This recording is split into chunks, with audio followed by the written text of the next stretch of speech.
Assalamualaikum warahmatullahi wabarakatuh. Selamat pagi solih-solihah. Apa kabarnya hari ini? Semoga kita selalu dalam lindungan Allah Subhanahu wa taala. Amin. Oke, ingat selalu patuhi protokol kesehatan ya. Memakai masker, mencuci tangan dengan sabun dan air yang mengalir, menjaga jarak atau menghindari kerumunan. Sebelum kita belajar, marilah kita berdoa terlebih dahulu agar apa yang kita pelajari hari ini bermanfaat dan berkah untuk kita semua. Amin. Sikap berdoa, tangan diangkat, kepala ditundukkan, berdoa dengan khusyuk, berdoa mulai. A'udzu billahi minasyaitonir rajim. Bismillahirrahmanirrahim. Raditu billahi rabba wa bil islami dina wa bi Muhammadin nabiyya wa rasula. Rabbi zidni ilma warzuqni fahma. Amin ya rabbal alamin.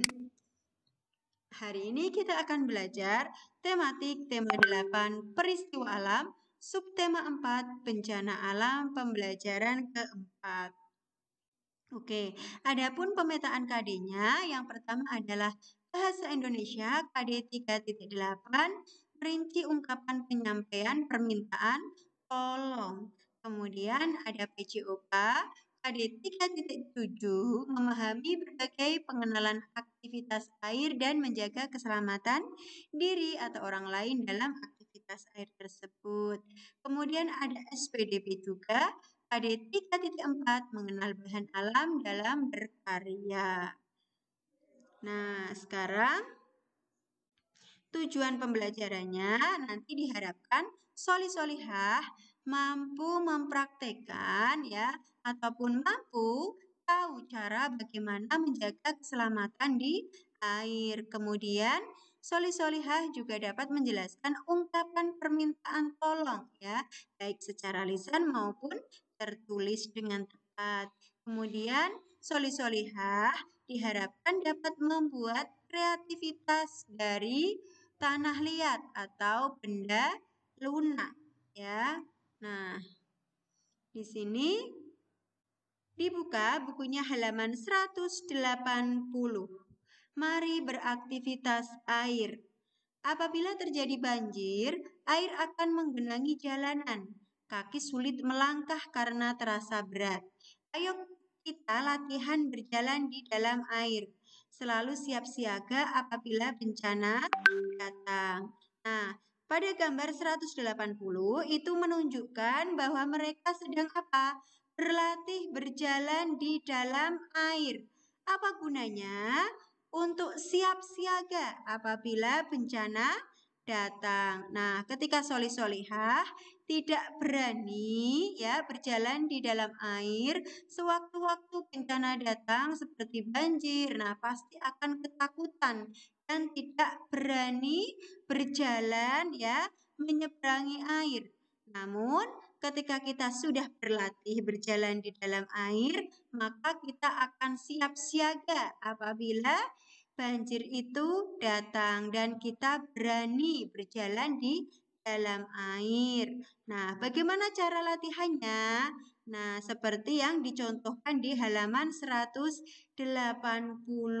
Ya, semua orang itu berpegangan dengan erat. Kemudian jangan lupa berpegangan di benda ya atau pinggiran yang dapat kita pegang untuk apa? Menopang kita ya agar kita bisa berpegangan erat dan tidak hanyut. Nah, itu adalah materi PJOK-nya. Sekarang kita masuk ke materi bahasa Indonesia. Nah, di sini solih-solihah diharapkan mampu mengungkapkan ungkapan permintaan tolong dengan tepat. Kita baca dulu percakapan antara Lani dan Dayu. Lelah ya setelah beraktivitas di air. Lani, bolehkah saya meminta tolong? Memang lelah, tetapi hati senang. Boleh Dayu, apa yang bisa saya bantu? Saya akan memanggil ibu guru, tolong bersihkan papan tulis ya. Terima kasih Lani. Baik Dayu, saya akan membantu membersihkan papan tulis. Terima kasih kembali. Nah, dalam percakapan antara Lani dan Dayu, ya, di situ ada ungkapan permintaan tolong. Siapa yang meminta tolong?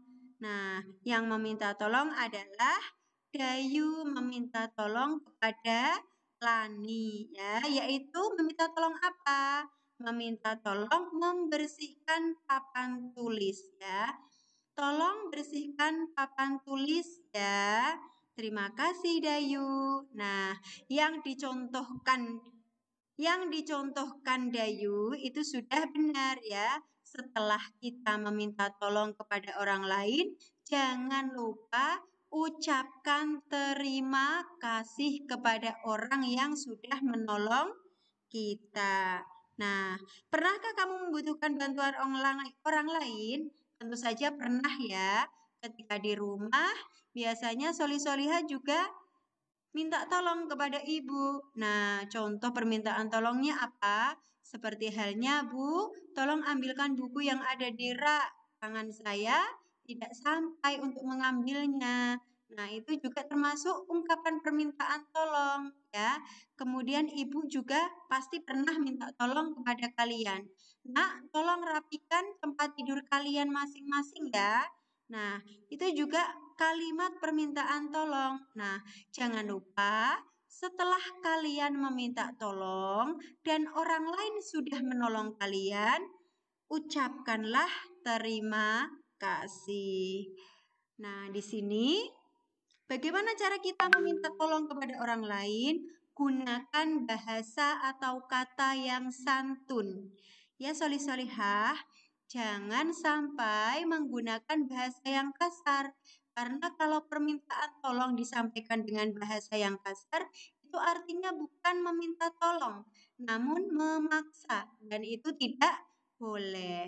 Nah, permintaan tolong itu harus disampaikan dengan bahasa yang santun, yang halus, yang sopan. Nah, sekarang tugas kalian adalah menulis kalimat permintaan tolong dari kata-kata yang sudah ada di halaman 182. Di sini ada contohnya. Yang pertama dari kata payung. Pak, minta tolong ambilkan payung, di luar sedang hujan deras. Nah, ini adalah contoh kalimat ungkapan permintaan tolong dari kata payung. Kemudian ada lagi dari air. Nah, Udin minta tolong ambilkan air di kulkas. Nah, ini juga ungkapan permintaan tolong dari kata air. Ya, ada lagi banjir. Nah, contohnya bagaimana? Tolong ambilkan pelampung di luar banjir. Nah, ini juga ungkapan permintaan tolong. Ada kata tolongnya. Oke, kemudian solihah lanjutkan ya. Dari kata longsor, bencana, dan sakit. Kalian buat menjadi sebuah kalimat yang mengungkapkan permintaan tolong. Nah, selain tugas membuat kalimat permintaan tolong, untuk pertemuan kali ini, Bu Nuri ingin solihah membuat karya hiasan ya yang bahan dasarnya itu dari benda lunak, yaitu dari malam ya. Di sini ada malam, bisa dibuat menjadi suatu kerajinan ya. Kalau misalnya di tempat solihah ada tanah liat ya, kalian bisa menggunakan tanah liat tersebut ya. Nah, kemudian kalian bentuk menjadi sesuatu atau menjadi sebuah karya. Nah, dalam hal ini Bu Nuri ingin temanya adalah Ramadan ya. Kalian boleh membuatnya menjadi sebuah masjid. Nah, Boleh lagi menjadi ketupat misalnya ya, atau bentuk makanan ya yang menandakan takjil. Nah, itu adalah tugas untuk pertemuan hari ini. Kalau tidak ada tanah liat, berarti bisa menggunakan malam ya sayang ya. Oke.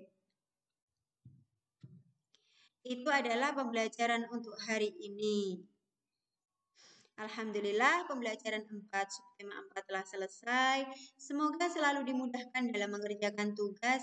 Semoga soleh-soleha tetap semangat dalam beribadah dan belajar. Amin amin Allahumma amin. Marilah kita tutup dengan membaca hamdalah bersama-sama. Alhamdulillahirabbil alamin. Kurang lebihnya Bu Nuri mohon maaf. Wassalamualaikum warahmatullahi wabarakatuh.